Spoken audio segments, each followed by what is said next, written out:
Imagine que você é um médico no século XVII, o rei da França está doente, ou talvez um soldado perdeu um braço. Você sabe que ele está perdendo a essência da vida, o sangue. A lógica diz, se ele perdeu o sangue, a gente precisa colocar sangue de volta. Parece simples, né? Então, na tentativa de salvar vidas, os médicos injetaram cerveja, urina, leite, resina de planta e até sangue de ovelha e bezerros nas veias dos pacientes humanos. O resultado? Agonia, colapso e morte. A prática foi considerada tão perigosa que foi proibida pelo Papa e pelo parlamento francês por mais de 150 anos. Durante séculos, o sangue foi um mistério mortal. Tocar nele era um tabu, tentar transferi-lo era um assassinato. Foi preciso o maior massacre da história humana, a Primeira Guerra Mundial, para a época, para que a ciência, forçada pelo caos das trincheiras, finalmente quebrasse o Código Vermelho. Sejam bem-vindos ao Caos e Cura. Hoje, a história da transfusão sanguínea. A história da medicina é uma jornada de caos e superação. De cada crise surge a esperança da cura. Você está no Caos e Cura.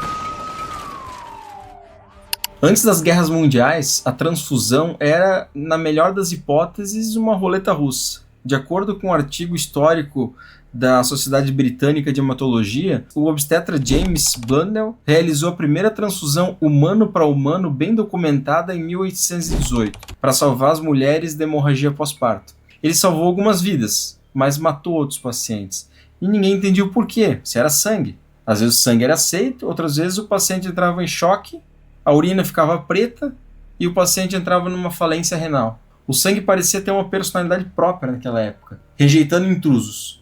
Sem microscópios potentes e sem a pressão de milhares de feridos gritando por ajuda, a evolução era muito lenta. Até que no século XX aconteceram duas coisas: a ciência de laboratório e a guerra industrial. O primeiro passo para sair desse caos aconteceu em 1901, em Viena. Dr. Karl Landstein descobriu que não existe um sangue, mas sim tipos de sangue, A, B e O. Segundo sua pesquisa, que lhe rendeu o prêmio Nobel, misturar tipos incompatíveis fazia o sangue coagular, criando grumos que entupiam os vasos dos pacientes, artérias e veias, e isso resolveu o mistério da morte súbita. Mas havia um segundo problema logístico gigantesco.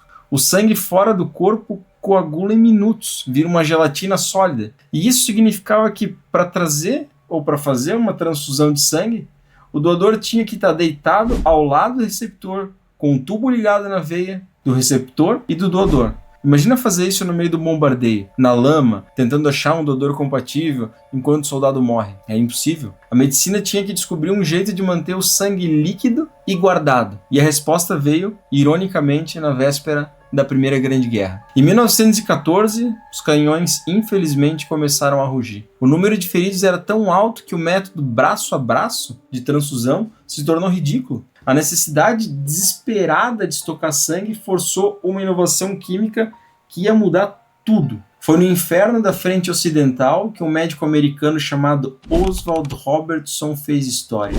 Conforme documentado no Jornal Britânico de Medicina em 1917, Robertson aplicou uma descoberta recente, o citrato de sódio.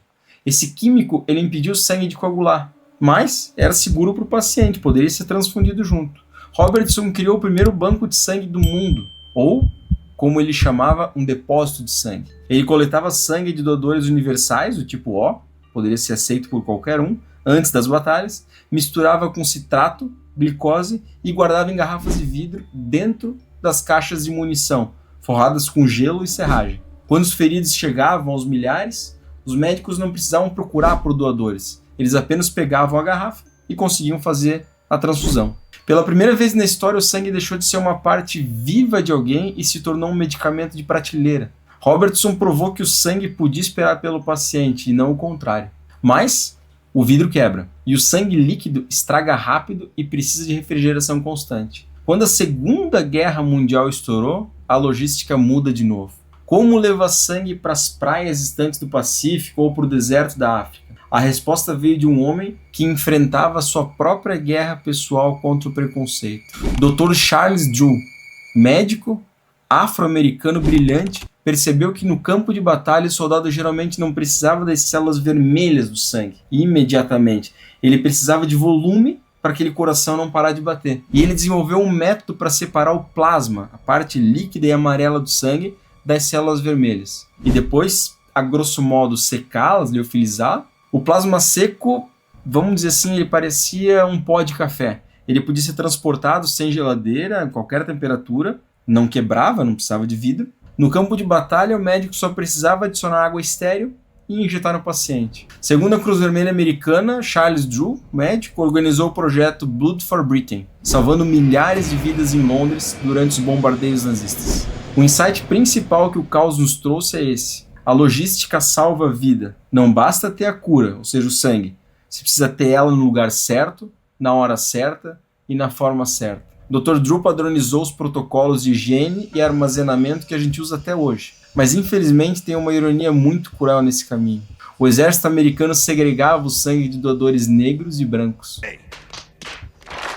Uma prática anticientífica da qual o Dr. Drew lutou contra até pedir demissão. Então hoje, quando você vê uma bolsa de sangue, você não vê apenas um fluido biológico. Você está vendo o resultado de séculos de erro, a genialidade de Len Steiner, a audácia do Dr. Robertson nas trincheiras e a organização e coragem de Charles Drew sob as bombas. Cada gota transfundida hoje carrega o DNA daquele caos. A humanidade aprendeu, de maneira mais difícil, que, por dentro, o sangue que a gente derrama nas trincheiras é o mesmo sangue que se usa para curar uns aos outros. Se essa história fez teu sangue correr mais rápido, deixa teu like. E uma pergunta importante: você é doador de sangue? Se não é, o que te impede de fazer isso? Comenta aqui embaixo, te inscreve no canal Causa e Cura, porque a história da medicina ela é escrita com coragem, como vocês viram. Até a próxima, pessoal!